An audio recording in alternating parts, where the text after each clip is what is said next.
بسم اللہ الرحمن الرحیم۔ حضرت نوح علیہ السلام 950 برس تک اپنی قوم کو خدا کا پیغام سناتے رہے، مگر ان کی بد نصیب قوم ایمان نہیں لائی، بلکہ طرح طرح سے آپ کی تحقیر و تذلیل کرتی رہی اور قسم قسم کی اذیتوں اور تکلیفوں سے آپ کو ستاتی رہی، یہاں تک کہ کئی بار ان ظالموں نے آپ کو اس قدر زد و کوب کیا کہ آپ کو مردہ خیال کر کے کپڑوں میں لپیٹ کر مکان میں ڈال دیا، مگر آپ پھر مکان سے نکل کر دین کی تبلیغ کرنے لگے۔ اس طرح بارہا آپ کا گلا گھونٹتے رہے، یہاں تک کہ آپ کا دم گھٹنے لگا اور آپ بے ہوش ہو جاتے، مگر ان ایذاؤں اور مصیبتوں پر آپ یہی دعا فرمایا کرتے تھے کہ اے میرے پروردگار، تو میری قوم کو بخش دے اور ہدایت عطا فرما، کیونکہ یہ مجھے نہیں جانتے۔ اور قوم کا یہ حال تھا کہ ہر بوڑھا باپ اپنے بچوں کو یہ وصیت کر کے مرتا تھا کہ نوح علیہ السلام بہت پرانے پاگل ہیں، اس لیے کوئی ان کی باتوں کو نہ سنے اور نہ ان کی باتوں پر دھیان دے، یہاں تک کہ ایک دن یہ وحی نازل ہو گئی کہ اے نوح علیہ السلام، اب تک جو لوگ مومن ہو چکے ہیں ان کے سوا اور دوسرے لوگ کبھی ہرگز ایمان نہیں لائیں گے۔ اس کے بعد آپ اپنی قوم کے ایمان لانے سے نا امید ہو گئے اور آپ نے اس قوم کی ہلاکت کے لیے دعا فرما دی، اور اللہ تعالیٰ نے آپ کو حکم دیا کہ آپ ایک کشتی تیار کریں۔ چنانچہ 100 برس میں آپ کے لگائے ہوئے ساگوان کے درخت تیار ہو گئے،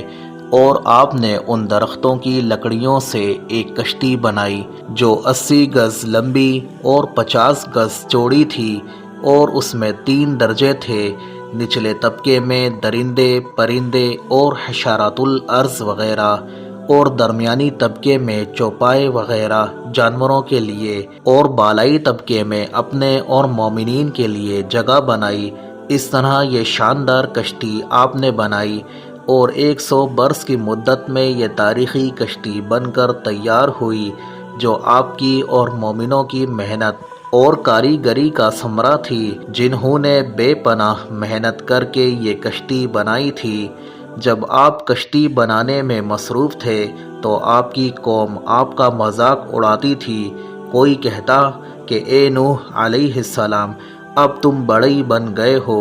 حالانکہ پہلے تم کہا کرتے تھے کہ میں خدا کا نبی ہوں۔ کوئی کہتا اے نوح، اس خشک زمین پر تم کشتی کیوں بنا رہے ہو؟ کیا تمہاری عقل ماری گئی ہے؟ غرض طرح طرح کا تمسخر اور استہزاء کرتے اور قسم قسم کے طعنہ بازیاں اور بد زبانیاں کرتے رہتے تھے، اور آپ ان کے جواب میں یہی فرماتے تھے کہ آج تم ہم سے مذاق کرتے ہو، لیکن مت گھبراؤ، جب خدا کا عذاب بصورت طوفان آ جائے گا تو ہم تمہارا مذاق اڑائیں گے۔ جب طوفان آیا تو آپ علیہ السلام نے کشتی میں درندوں، چرندوں اور پرندوں اور قسم قسم کے حشرات الارض کا ایک ایک جوڑا نر و مادہ سوار کر دیا، اور خود آپ اور آپ کے تینوں فرزند حام، سام اور یافس، اور ان تینوں کی بیویاں، اور آپ کی مومنہ بیوی، اور 72 مومنین مرد و عورت، کل 80 انسان کشتی میں سوار ہو گئے،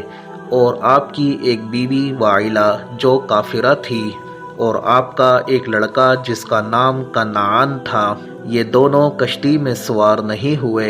اور طوفان میں غرق ہو گئے۔ روایت ہے کہ جب سانپ اور بچھو کشتی میں سوار ہونے لگے تو آپ نے ان دونوں کو روک دیا، تو ان دونوں نے کہا کہ اے اللہ کے نبی، آپ ہم دونوں کو سوار کر لیجئے، ہم عہد کرتے ہیں کہ جو شخص سلام علی نوح فی العالمین پڑھ لے گا، ہم دونوں اس کو نقصان نہیں پہنچائیں گے۔ تو آپ نے ان دونوں کو بھی کشتی میں بٹھا لیا۔ طوفان میں کشتی والوں کے سوا ساری قوم اور کل مخلوق غرق ہو کر ہلاک ہو گئی،